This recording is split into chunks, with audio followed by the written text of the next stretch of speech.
Hola, ¿qué tal? Mi nombre es Mariano Santos La Rosa, soy miembro de la Cátedra de Didáctica de la Historia, que es una materia que está en el cuarto año del profesorado en Historia, y bueno, las autoridades del departamento me han invitado a participar en este video para comentarles un poquito las características del profesorado en Historia y las diferencias que tiene con relación a la licenciatura.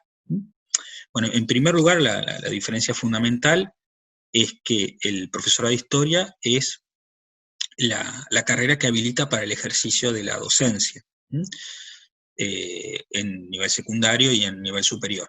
Y la licenciatura es un poco esa formación que los prepara para la carrera de investigadores, aunque también permite el ejercicio de la docencia en la universidad.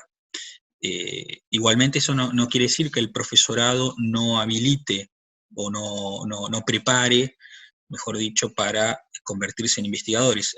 Yo ahora, en un ratito, en un segundito, les estoy proyectando el plan de estudios para que vean que en realidad al compartir, el profesorado de licenciatura comparten gran parte de las materias, casi todas las materias de formación histórica en los primeros 4 años, como van a ver ahora.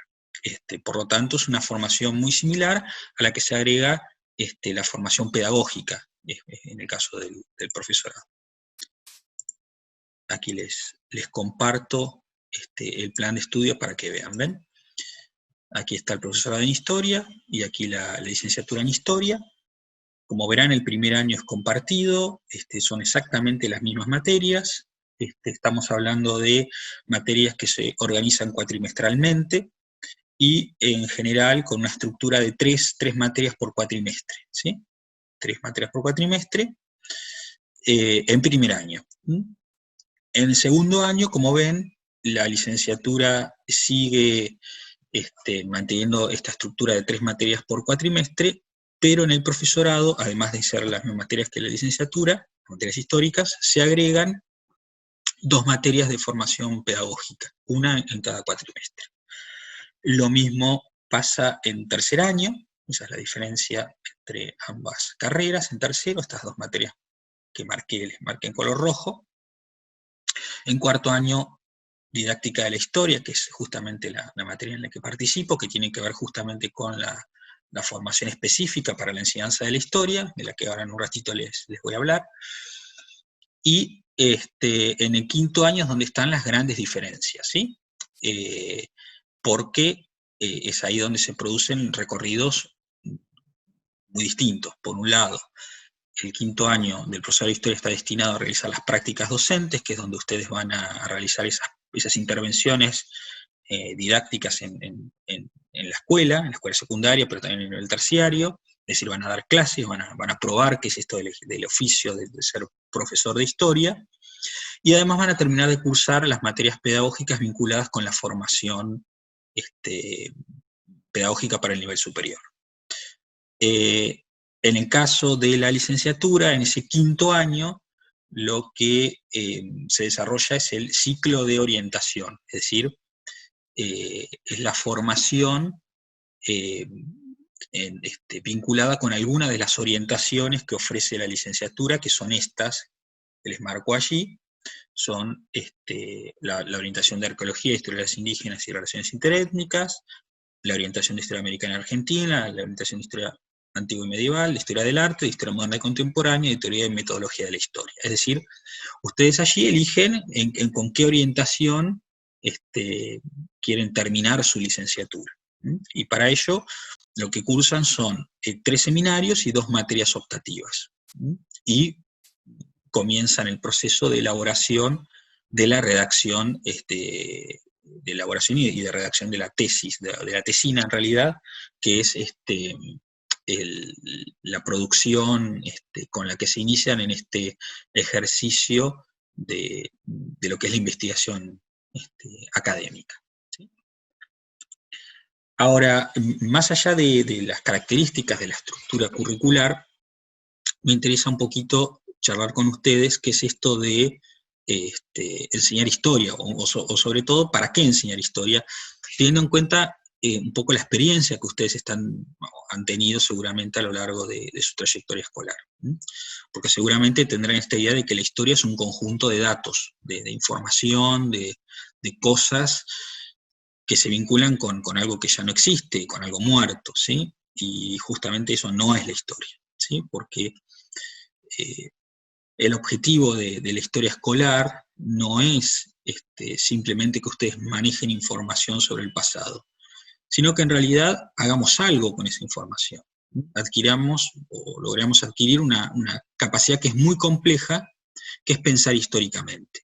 El objetivo de la enseñanza de la historia hoy, ¿sí?, es lograr que podamos pensar históricamente. ¿Y qué quiere decir esto? ¿Qué es pensar históricamente? Bueno, tiene que ver con la posibilidad de entender que las características del mundo en el que vivimos, que tienen que ver con fenómenos económicos, sociales, políticos, culturales, no son el resultado lógico y normal de una suerte de devenir histórico, de proceso histórico inevitable, sino que son un conjunto de fenómenos que, para que surgieran, se tuvieron que dar determinados procesos, y por lo tanto, pensar históricamente implica la posibilidad de desnaturalizar el conjunto de fenómenos a los que estamos acostumbrados, en los que vivimos, en los que nos desarrollamos como sujetos, en los que estamos insertos.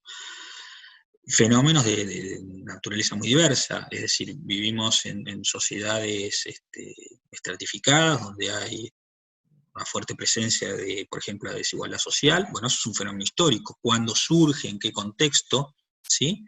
Es un fenómeno que la historia escolar debiera contribuir a explicar, ¿sí? Lo mismo cuando hablamos de que, obviamente vivimos en sociedades estatales. Bueno, ¿desde cuándo existen los estados? ¿Por qué surgen? ¿Qué condiciones se tienen que dar para que existan? Vivimos en sociedades donde se han determinado tipos de relaciones de género, donde se asignan determinado tipo de roles. Bueno, también explicar esto, como son fenómenos culturales, que van variando en determinadas sociedades.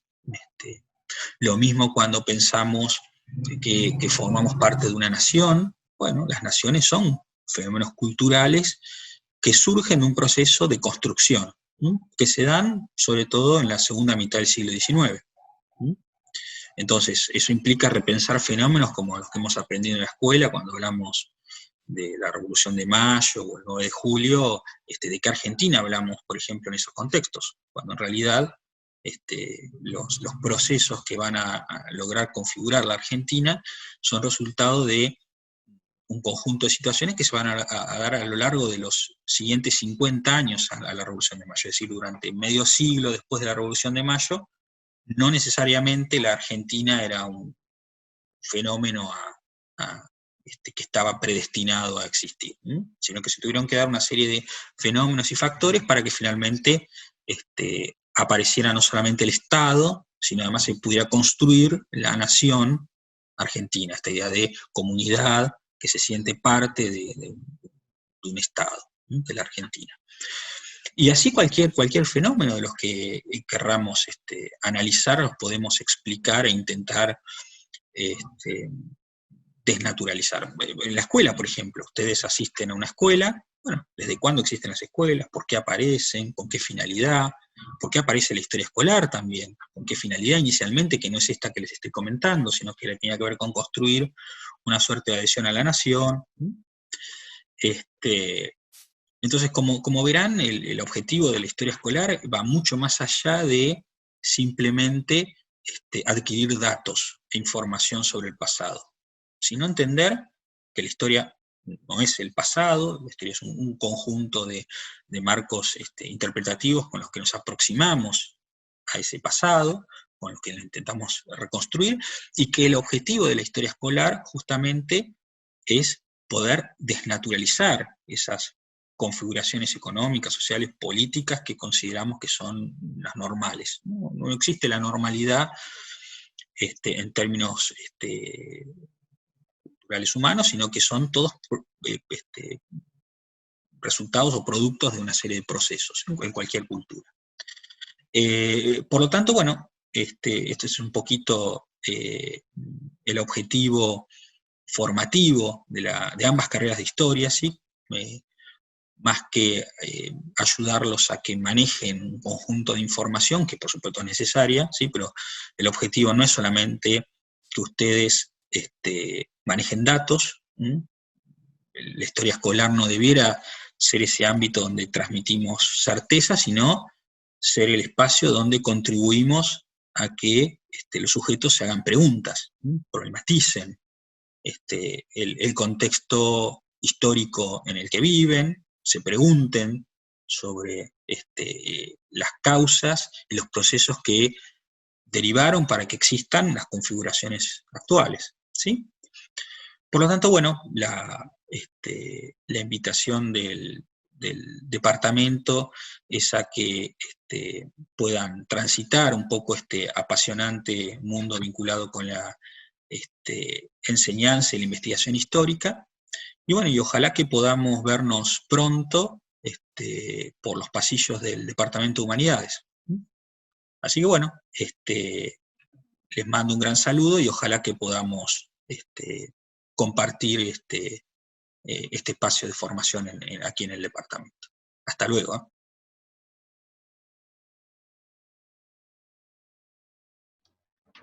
Hola, ¿cómo están? A continuación vamos a revisar rápidamente los planes de estudio de la licenciatura y el profesorado en letras para poder compararlos. Vamos a compartir pantalla, así los vemos juntos. El plan de estudios es el recorrido que deben hacer los estudiantes a lo largo de los 5 años previstos para la realización de la carrera. Alrededor de las 2/3 partes de las carreras son comunes, es decir, las materias que cursas para la licenciatura te sirven para el profesorado y viceversa. Las diferencias entre ambas carreras se van acentuando a medida que vas avanzando en los estudios, es decir, el recorrido se va especificando cada vez más. Vamos a ver en primer año.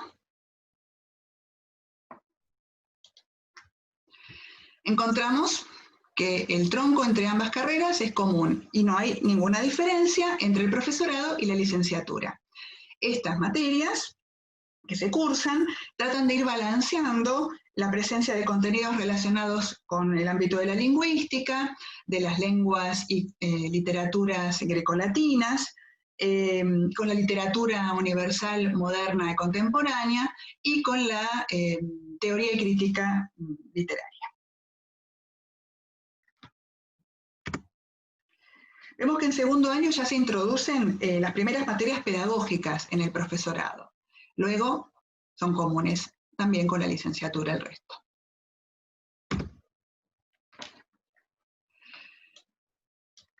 En tercer año, las materias de tronco común, que son estas del centro, se complementan en el profesorado con psicología y con didáctica general, y en el caso de la licenciatura, con 2 materias, epistemología y metodología, que están orientadas a la investigación en el campo lingüístico y literario propio de la licenciatura.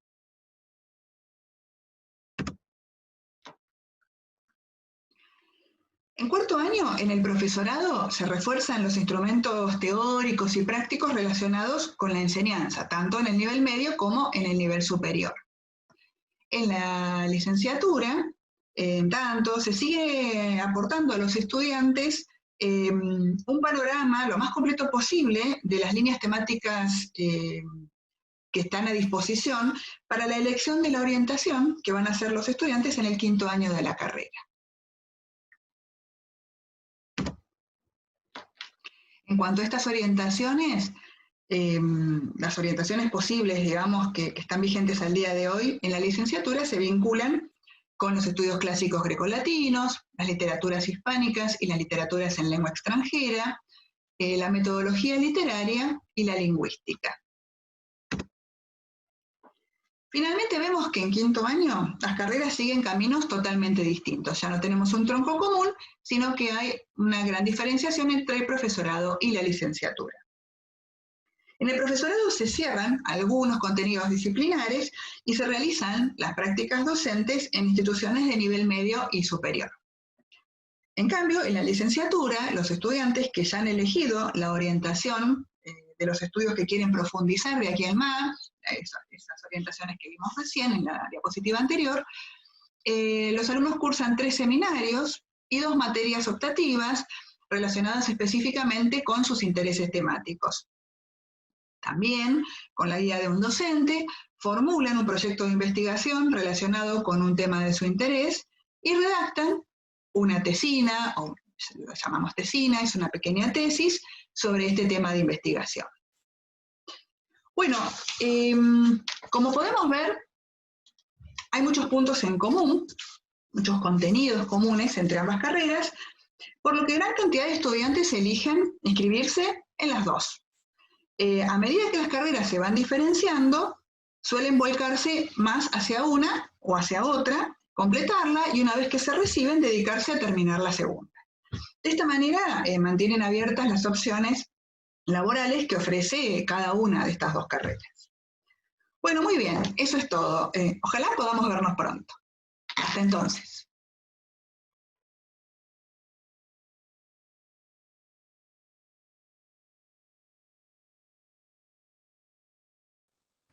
Bueno, hola a todos y a todas. Esta vez nos toca comunicarnos por este medio y no en el salón de la muestra de carrera que habitualmente lo hacemos. Y bueno, quiero charlar un poquito sobre nuestras carreras de filosofía, la licenciatura y el profesorado. Y bueno, empezando un poquito general, si a mí me preguntaran, bueno, Juan, ¿qué es la filosofía? Sin entrar en ninguna así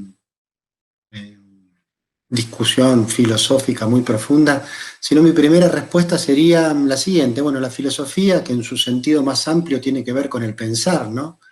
Con la reflexión, con la indagación, con el preguntar acerca de grandes o pequeñas problemas, cuestiones, situaciones que de alguna manera, directa o indirecta, nos interpelan a los seres humanos, ¿no? En este sentido bien amplio de filosofía, que está relacionada con el pensamiento, con la reflexión, podemos ver que la filosofía es una de las dimensiones fundamentales de la vida del ser humano, ¿no? Como el arte, las artes, la música, la danza, la ciencia, la política, la espiritualidad, lo lúdico, lo deportivo.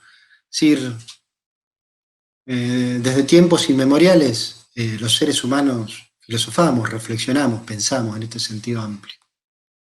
Ahora, si ustedes me preguntarían, bueno, pero ¿qué diferencia hay entonces entre el pensamiento en un sentido general y el pensamiento filosófico? ¿Es lo mismo? Porque, bueno, no solamente los filósofos piensan, piensa un sociólogo, un psicólogo y piensan cualquier persona, ser humano piensa. Y de hecho es así. Podríamos decir que tal vez lo que diferencia al pensamiento filosófico, a que el pensamiento en un momento, entre comillas, digamos, se transforme en pensamiento religioso, en filosófico, si bien no hay barreras definitivas entre lo que es un pensamiento psicológico, sociológico, religioso, científico, yo creo que podríamos ver, tiene que ver con el detenernos en cuestiones, tal vez en capas más profundas de esa cuestión, de ese asunto, de ese problema, en aspectos tal vez más generales, en detenernos en ciertos detalles, sin prisa, sin apuro. Creo que tal vez la filosofía tenga que ver con eso, ¿no? Y por último, si me preguntan, bueno, pero es la filosofía que aprendemos en la universidad, en estas dos carreras de la licenciatura y el profesorado. ¿Qué diferencia hay entre la filosofía académica de la universidad y la filosofía en este sentido bien amplio y general que recién acabamos de decir? A mí me gustaría responder con una analogía, con una doble analogía o triple. La filosofía en ese sentido es como la música, o como algún otro oficio, profesión o un deporte. Es decir, podemos hacer esta diferencia entre la filosofía en un sentido amateur y la filosofía en un sentido profesional o de una perspectiva profesional. Yo puedo estudiar música por mi cuenta, autodidactamente, y puedo ser un gran músico y hacer muy buena música, sin tener conocimientos técnicos, teóricos, académicos, sin ir al conservatorio, sin ir a ninguna institución donde aprenda ese saber. Lo mismo puede decir de un oficio. Yo puedo hacer carpintería por hobbies, en forma amateur, porque me gusta, y utilizando las herramientas que conozco y usándolas como más o menos aprendí a usarlas. Y puedo hacer muy buenas cosas, muy prácticas, muy estéticas, muy interesantes. Ahora, y de la misma manera podemos hablar también, no de una filosofía en ese sentido general, amateur. Todos reflexionamos, filosofamos. Y hay muchas personas que pueden hacer una filosofía muy interesante, muy rica, muy profunda, sin tener ningún título de licenciado o de profesor. Pero lo que aprendemos en las academias, ya sea de música, de filosofía o de cualquier otra actividad, son determinadas herramientas específicas, determinados marcos teóricos,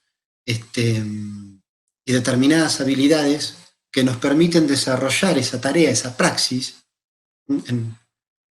Sí, la utilizamos bien esa herramienta con mayor profundidad, ¿no? Porque ahí estamos pensando la filosofía como una praxis, como una acción, como un verbo. No es que la filosofía está ahí en algún lugar, guardada en un libro y en la biblioteca. Lo que están ahí son las filosofías, como una música puede estar grabada en un disco, pero cada vez que desplegamos esa música, cada vez que desplegamos la filosofía, es una práctica, una praxis, una acción, que concretamente la desplegamos en la docencia, cuando damos nuestras clases de filosofía, o en la investigación, cuando nos ponemos a pensar, reflexionar, investigar, indagar sobre algún tema que nos interese reflexionar filosóficamente.